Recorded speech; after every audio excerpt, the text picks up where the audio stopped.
വരാം. ഞാൻ പറഞ്ഞു നമ്മുടെ ഭക്ഷണ രീതികൾ നിങ്ങൾ നിയന്ത്രിക്കാൻ എൻ്റെ അപേക്ഷയാണ്. കാരണം 10 പേരിൽ 3 പേര് മരിച്ചുകൊണ്ടിരിക്കുക. 3 മനുഷ്യർ ആണുങ്ങൾ. അതായത് നമ്മളെ പുരുഷന്മാരോട് പറയണേ കേട്ടോ, പേരൻസോട് പറയണേ. ഇത് സ്ത്രീപക്ഷക്കാരോടല്ല. പുരുഷന്മാരെ നമ്മളിൽ 10 പേർ 3 പേര് ഹൃദയം പൊട്ടി മരിക്കുന്നുണ്ട്, സൈലന്റ് അറ്റാക്ക്, കാർഡിയോ അറസ്റ്റ് ഒക്കെ മരിക്കേണ്ടത്. കാര്യം നമുക്ക് ഏറ്റവും സ്ട്രെസ് നമുക്ക് ഉണ്ടാവുന്നത്. നമ്മളിത് ഷെയർ ചെയ്യപ്പെടുന്നില്ല, നമ്മൾ മനസ്സിൽ വെക്കുകയാണ്, നമ്മളിത് എക്സ്പ്ലോർ ചെയ്യുന്നില്ല. അതേസമയം സ്ത്രീപക്ഷക്കാർ അമ്മമാര് ഹൃദയം പൊട്ടി മരിക്കുന്നതിന്റെ ശതമാനം വളരെ കുറവാണ്. 100ൽ 2 പേരെ ഹൃദയം പൊട്ടി മരിക്കുന്നുള്ളൂ. ഒരമ്മമാര് മരിക്കാതിരിക്കട്ടെ, വലിയ സന്തോഷമാണ്, മരിക്കാതിരിക്കട്ടെ അല്ലേ. ഞങ്ങൾ നോക്ക്, ഞങ്ങൾ 100ൽ 30, 40 പേരൊക്കെ മരിച്ചുകൊണ്ടിരിക്കുക. നിങ്ങൾ 100ൽ 1 2 കാര്യം എന്താ? നിങ്ങളുടെ ഹൃദയം എല്ലാം നൈർമല്യമുള്ള ഹൃദയമാണ് ശാസ്ത്രം പറയണത്.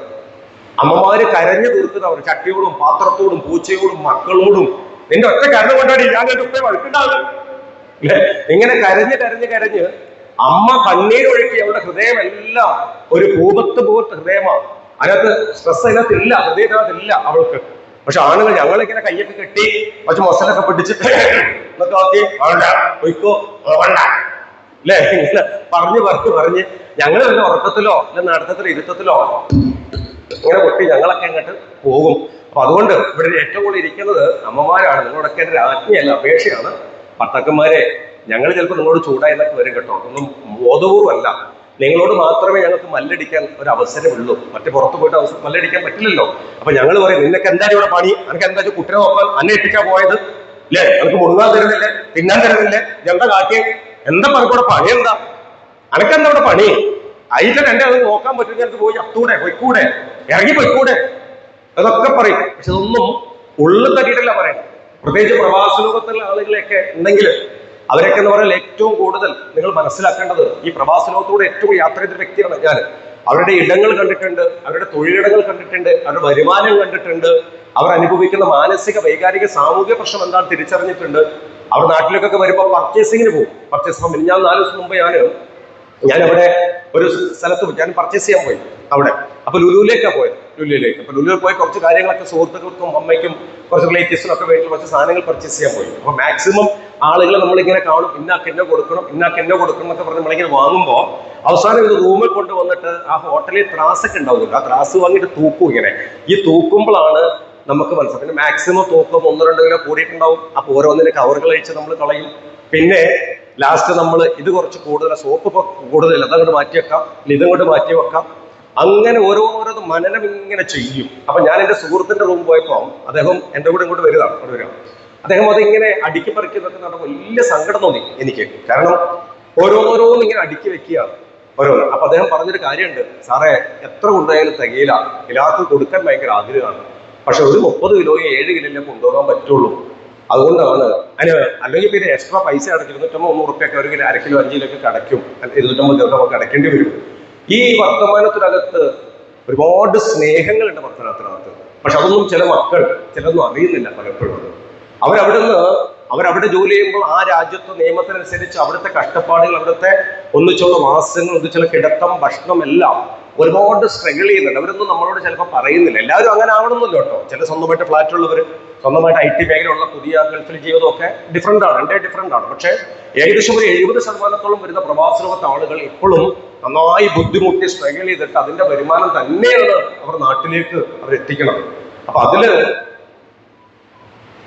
പ്രത്യേകിച്ച് നഷ്ടങ്ങളൊന്നും അല്ലെ, അവർക്ക് നഷ്ടങ്ങളോ ലാഭങ്ങളോ ഒന്നുമില്ല. പക്ഷെ അവരെപ്പോഴും നമ്മളെ ഓർത്ത്, കുടുംബത്തെ ഓർത്ത് അവർ വേദനിക്കുന്നുണ്ട് പലപ്പോഴും.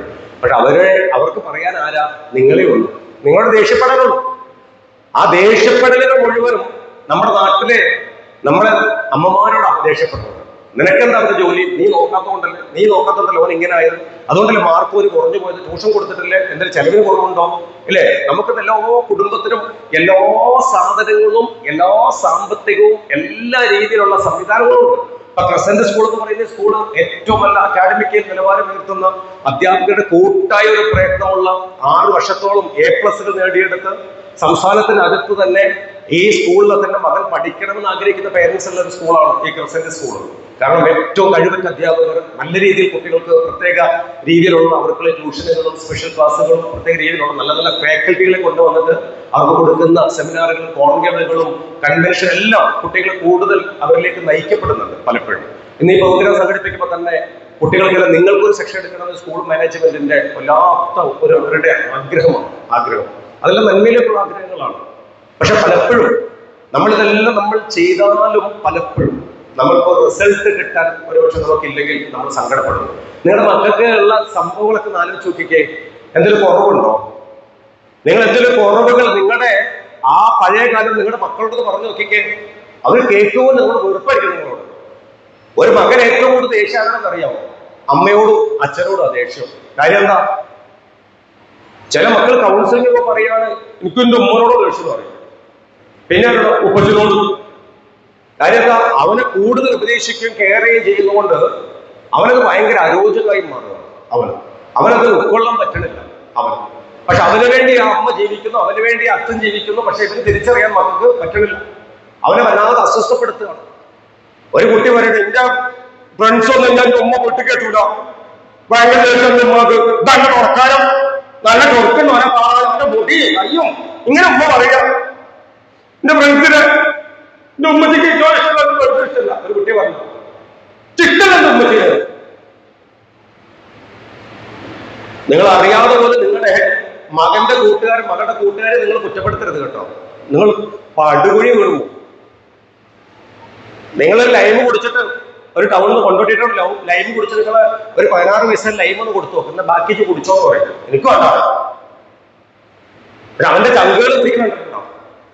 ഓൻ കുറച്ച് കുടിക്കും, പണ്ടാറ് കുട്ടിവലിവായി കുറച്ച് കുടിക്കും, മറ്റോ കുടിക്കും, അവന്റെ തലയെക്കൂടെ ഒഴിക്കും, ചുമ്മ എന്നൊക്കെ പറയും അല്ലെ. അവര് ചങ്കുകളാണ്, ബ്രോ വേണം. അവരവരുടെ സങ്കടങ്ങളൊക്കെ അങ്ങോട്ട് ഷെയർ ചെയ്യുന്നുണ്ട്. നിങ്ങൾക്ക് എന്തെങ്കിലും പറയോ? നിങ്ങൾക്ക് നിങ്ങളുടെ മക്കൾ എന്തെങ്കിലും പറയോ? ഒന്നും പറയില്ല. പറയുമ്പോൾ നമുക്ക് വിശ്വാസ. അങ്ങനെ നിങ്ങൾ വിശ്വസിക്കണ്ട. പറയേണ്ടതേ പറയുള്ളൂ. മക്കള് പലതും ഒരു മറച്ചു വെക്കും. ഏതെങ്കിലും ഒരു മാമ ഒന്നുകൂടെ പറയും, ഉമ്മ ഞാൻ ഒരു സിഗരറ്റോട് വലിച്ചു നോക്കിയിട്ട് നല്ലൊരു രസമുണ്ടായിരുന്നു, 2 പുകയും എടുത്തപ്പോ അത് തുമ്മിയോ നീ വലിക്കൂലൊക്കെ പറയോ? ഒരു മോൻ വന്നിട്ട് പറയും, ഉമ്മ നീ കുറച്ച് ആൻസ് എടുത്ത് വെച്ച് നോക്കി ഓന്റെ കയ്യിൽ നിന്ന്, എന്നിട്ട് ആ ചുണ്ടുകടി വെച്ചപ്പോ അങ്ങനെ കറങ്ങിയിട്ടേ ആകാണ്ട് വേർത്തുമ്മ ഉപ്പച്ചേ പറയോ? അറിയില്ല. പറയേണ്ടതോ പറയുള്ളൂ. കാര്യം ഈ ഏതെങ്കിലും ലഹരി ഉപയോഗിക്കുന്നുണ്ടെന്ന് അറിഞ്ഞാൽ നിങ്ങൾക്ക് അകർന്നു പോകുന്നു ഉറപ്പാ. പറയില്ല. മക്കളും കൂട്ടുകാരും വീട്ടിൽ വരുമ്പോൾ അവനെ സ്വീകരിക്കണം. എങ്ങനെ സ്വീകരിക്കേണ്ടത്? ഉമ്മാന്റെ കുട്ടി കയറിയിരിക്കാൻ പറയണം. അവൻ അടുക്കളയിൽ പോയിട്ട് ഫ്രിഡ്ജ് തുറന്ന് നല്ല നാരങ്ങ എടുക്കണം കേട്ടോ, കേടായ നാരങ്ങ എടുക്കരുത്. അങ്ങനെ സ്വഭാവം നമുക്ക് ഇടയ്ക്ക്. നല്ല നാരങ്ങ നോക്കിയെടുത്ത് കണ്ടിച്ച് നല്ലോണം പിഴിഞ്ഞ് നല്ലോണം പഞ്ചസാര ഇട്ട് അലമാരയുള്ള ഏറ്റവും നല്ല ഗ്ലാസ് എടുക്കണം. മുൻകേറും ഗ്ലാസ് എടുക്കാൻ പറ്റാത്ത നല്ല ഗ്ലാസ്, ഷോയ്ക്ക് വെച്ച ഗ്ലാസ്. അത് നല്ല കഴുകി വൃത്തിയാക്കി പഞ്ചസാര ഇട്ട് നാരങ്ങ പിഴിഞ്ഞ് തണുത്ത വെള്ളം ഒഴിച്ച് 2 കയ്യിലും പിടിച്ച് മോനും അവനും ഒരുപോലെ കൊണ്ടേ കൊടുത്തിട്ട് ആ ഫാൻ ഓന്റെ മുന്നിൽ നിന്ന് ഓണാക്കണം, ഫാൻ ഇട്ടിടണം. മാന്റെ കുട്ടി കഴിക്കണം, എന്നിട്ട് അടുത്തിരിക്കണം. എവിടെയാ വീട് ചോദിക്കണം. എന്നിട്ട് ഇടയ്ക്കിട്ട് വരട്ടോ അവന്റെ കൂടെ എന്താ കഴിച്ചാൽ ചോദിക്കണം. എവിടെയാ ഞാൻ പറഞ്ഞ എവിടെയാ കുറച്ച് നേരത്തെ? എവിടെ കേട്ടില്ല മക്കളെ? അപ്പൊ മകന്റെ കൂട്ടുകാരന് വീട്ടില് വരുമ്പോ നല്ല ഗ്ലാസ് വേണം, നന്നായിട്ട് നാരങ്ങ പിഴിയണം, നന്നായിട്ട് പഞ്ചസാര ഇടണം, എന്നിട്ട് 2 കൈ കൊണ്ട് കുടിക്കാൻ പറഞ്ഞു കൊടുത്തിട്ട് അടുത്തത് ഫാൻ ഓൺ ആക്കിയിട്ട് അവരോട് കുശലം പറയണം. അങ്ങനെ പറഞ്ഞാല് ഇവൻ പോണ വഴിക്ക് പറയും, അന്റെ ഉമ്മ എന്ത് പാവാടാ, എന്റെ ഉമ്മ പറയും. അന്റെ ഉമ്മ എന്ത് പാവ പറയില്ലേ? പറയും, അന്റെ ഉമ്മ നല്ല ഉമ്മയാടാ, എന്റെ ഉമ്മ എന്റെ വീട്ടിലൊന്നും എനിക്ക് കിട്ടണടാ, എന്റെ വീട്ടിൽ എനിക്ക് അറിയില്ല, എന്റെ ഉമ്മനെ വിളിക്കണത് കുറ്റം കെട്ടൻ തല ഉറച്ചവൻ, മന്ദബുദ്ധിയെ പഠിക്കാൻ കൊള്ളാത്തവൻ അല്ലേ, ഇങ്ങനെയൊക്കെ എന്റെ ഉമ്മനെ വിളിക്കണത്. നോക്ക്, മകന്റെ കൂടെ വീട്ടിൽ വരുന്ന ഒരു കൂട്ടുകാരനെ അവന്റെ വസ്ത്രം, രൂപം, ഭാവം കണ്ട് നമ്മൾ വിലയിരുത്തുന്നത് തെറ്റിപ്പോകും. ഞാൻ എല്ലാ വേദിയിലും പറയുന്നതാണ്. ചില കുട്ടികളുണ്ട്, ഈ മെഡിക്കൽ കോളേജിന്റെ കാഷ്വാലിറ്റി ഉണ്ട്, അവിടെ പോയിട്ട് നിങ്ങൾ എന്നിട്ട് അവിടുത്തെ ലെഡ്ജർ എടുത്ത് നോക്കിയാൽ മതി. അപകടം സംഭവിച്ചിട്ട് ഈ റോട്ടിൽ നിന്ന് കൊണ്ടുവരുന്ന ആളുകളുണ്ട്, ഇവരെ കൊണ്ടുവരുന്നതെല്ലാം ഈ കുരുത്തങ്കട്ടന്മാർ എടുത്തോണ്ടിരിക്കുക. അവിടെ A+ കിട്ടിയതൊന്നും എടുത്തോണ്ട് വരണേ. അവിടെ വീട്ടില് ഒരുപക്ഷെ പുറത്താക്കപ്പെട്ടവൻ, കുരുത്തം കെട്ടവൻ, തലതെറിച്ചവൻ, താന്തോന്നി എന്നൊക്കെ വിശേഷിക്കപ്പെടുന്ന ചില കുട്ടികളാണ് ഇത്തരത്തില് ഈ മക്കൾ, ഈ ആളുകൾ എടുത്തുകൊണ്ട് ആശുപത്രി കൊണ്ടുവരും. അതെന്താ? അവനൊരു അവസരം കിട്ടുകയാണ്. അവസരത്തെ അവൻ ഉപയോഗപ്പെടുത്തും. ഞാൻ എല്ലാ വേദിയിലും പറയുന്ന ഉള്ളേരിക്കാരൻ നൗഷാദിന്റെ കാര്യം കേട്ടിട്ടുണ്ടോ? നൗഷാദിനെ അറിയോ? അറിയാവോ നൗഷാദിനെ? അറിയോ? നൗഷാദിനെ അറിയോ? ഉള്ളേരിക്കാരനാണ്, നൗഷാദാണ് പേര്. ഈ നൗഷാദ് 7 വർഷം മുമ്പ് നൗഷാദ് വേറെ ഒച്ച വരുന്ന ഇവിടുന്നോ, ബേക്കിന്ന് ഡും ഡും എന്ന് പറഞ്ഞിട്ട്. അത് ഇവിടുന്നോ? ഇവിടുന്നാണോ? അല്ല, ഓക്കെ, നല്ല ശബ്ദം കേട്ടോ. ഓക്കെ, സൗണ്ട് ഏതാ? ഗാലക്സി, നല്ല സൗണ്ടാ. ഈ ഓഡിറ്റോറിയത്തിൽ ഇങ്ങനെ സൗണ്ട് ഇത്ര കൃത്യം കിട്ടത്തില്ല, നിങ്ങളെ കഴിവാണ്. ഓക്കെ, അപ്പോ ഒരു കയ്യടി കൊടുക്കാൻ, നല്ല കയ്യടി കൊടുക്കാതെ. ഓക്കെ, അപ്പം എവിടെയാ പറഞ്ഞു നിർത്തി? എവിടെയാ? നൗഷാദിന്റെ കാര്യം. അപ്പൊ ഉള്ളേരിക്കാരനാണ്. രാവിലെ ഈ ഉമ്മ എന്നും ഈ നൗഷാദിനെ കുറ്റം പറയും. അനക്ക് എന്തിനാണ്, നമുക്ക് പഠിക്കാൻ പറ്റുമോ? 10ാം ക്ലാസ്സിൽ മുട്ടയില്ല നീ വാങ്ങിയ, എന്റെ ഓട്ടോറിക്ഷ, എന്റെ ക്ലബും, ഇത് നാടിനൊക്കെ നടന്നോ എന്ന് ഈ അമ്മ ഇങ്ങനെ പറഞ്ഞുകൊണ്ടിരിക്കും ഈ ഉമ്മ.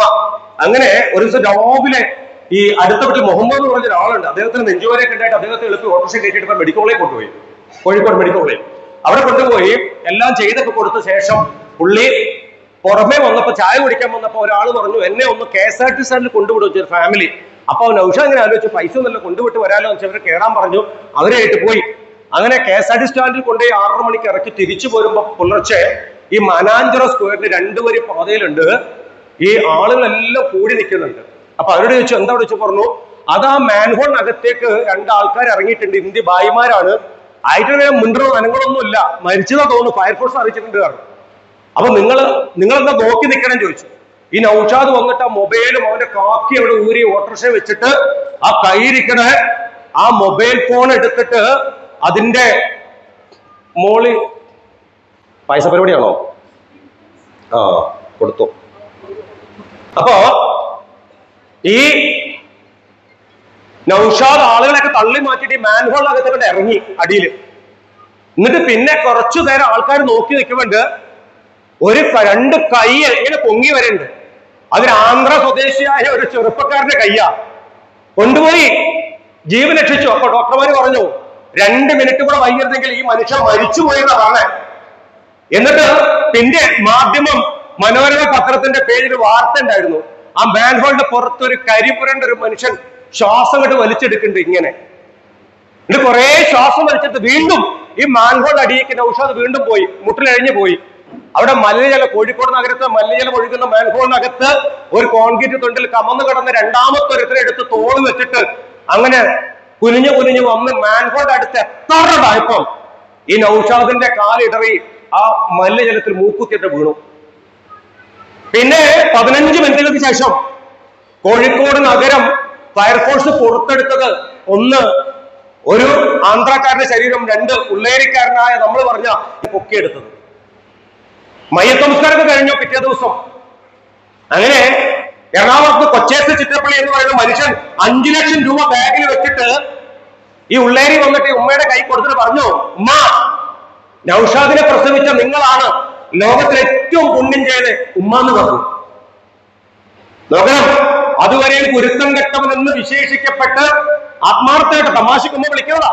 പക്ഷെ ഒരുവന് ജന്മം കൊടുത്തിട്ട്, ഒരുവന് ജീവൻ കൊടുത്തിട്ട്, 2ാമതൊരു രക്ഷിക്കുന്നിടയിൽ മരിച്ചുപോയി ആ നൗഷാദ് എന്ന് പറയുന്ന ചെറുപ്പക്കാരൻ. പക്ഷേ അവിടെ നമ്മൾ മനസ്സിലാക്കുന്നത്, നമ്മുടെ മക്കൾക്ക് ചിലപ്പം അസാധ്യമായ മനുഷ്യത്വമുണ്ടാവും. അവർ ചിലപ്പോൾ കുരുത്തം കെട്ടവനായിരിക്കും, തലതറച്ചവനായിരിക്കും, പിരിവിരിപ്പുള്ളവനായിരിക്കും. ഒരുപക്ഷെ വീട്ടിൽ കൊണ്ടുപോകില്ല. പല അമ്മമാരും പറയും, ഇവനെ ഒരു സ്ഥലത്തും കൊണ്ടുപോകാൻ പറ്റില്ല സാറേ, ഭയങ്കര കുസൃതിയാണ്.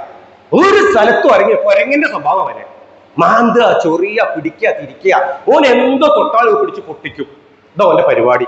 ഒരു സ്ഥലത്ത് സമയത്ത് കൊണ്ടുപോകാൻ പറ്റില്ല സാറേ ഓനെ, എന്തെങ്കിലും ചെയ്യാതെ. അങ്ങനെയുള്ള മക്കൾ നിങ്ങൾക്ക് ഉണ്ടെങ്കിൽ നിങ്ങൾ ഓർത്ത് രക്ഷപ്പെട്ടു. കാര്യം അത്ര ഹൈപ്പർ ആക്ടിവിറ്റി ഉള്ള കുട്ടികളാണെങ്കിൽ ആ കുട്ടികളെ പഠിപ്പിക്കാൻ അധ്യാപകർക്ക് ബുദ്ധിമുട്ടാണ്. സത്യമാണ്. ക്ലാസ്സിൽ അവർ അടങ്ങിയിരിക്കൂല. അവൻ മറ്റു കുട്ടികളെ തോണ്ടും, മാന്തും, അവിടെ ഇരിക്കും, റോക്കറ്റ് വിടും, ഒച്ചമ്പളി ഉണ്ടാക്കും, നോട്ട്സ് ബുക്ക് കറക്റ്റ് ചെയ്യുന്നില്ല, ഹോംവർക്ക് കൃത്യമായിട്ട് ചെയ്യൂല, ഓരോ പഠിക്കും, അതുമില്ല, മറ്റുള്ള പഠിപ്പിക്കും, അതുമില്ല. പക്ഷേ അവിടെ എല്ലാം നല്ല കഴിവുള്ള അധ്യാപകരൊക്കെ അവന്റെ അറ്റൻഷൻ, അവന്റെ ശ്രദ്ധ കിട്ടാന് അവനേക്ക് ഇങ്ങനെ തോണ്ടിയിട്ടും ഇങ്ങനെ അവന്റെ ബേത്തൊക്കെ ഇങ്ങനെ സ്പർശിച്ചിട്ടും അവനെ ഇങ്ങനെ മുൻപിൽ ബെഞ്ചിലൊക്കെ കൊണ്ടിരുത്തി മിടുക്കുള്ള അധ്യാപകര് അവനെയൊക്കെ ഇങ്ങോട്ട് മെരുക്കി രക്ഷപ്പെടുത്തി എടുക്കും. പക്ഷെ ബാക്കിയുള്ള സമയം വീട്ടിൽ വരുമ്പോ നമുക്ക് ഉത്തരവാദിത്തമുണ്ട്, അല്ലേ? നമുക്ക് ഉത്തരവാദിത്തമുണ്ട്. അവൻ പഠിക്കുന്നുണ്ടോ, അവനെ എങ്ങനെ പഠിപ്പിക്കണം? എനിക്ക് പഠിപ്പിക്കാൻ കഴിയില്ല, പക്ഷെ അവൻ എങ്ങനെ പ്രോത്സാഹിപ്പിക്കണം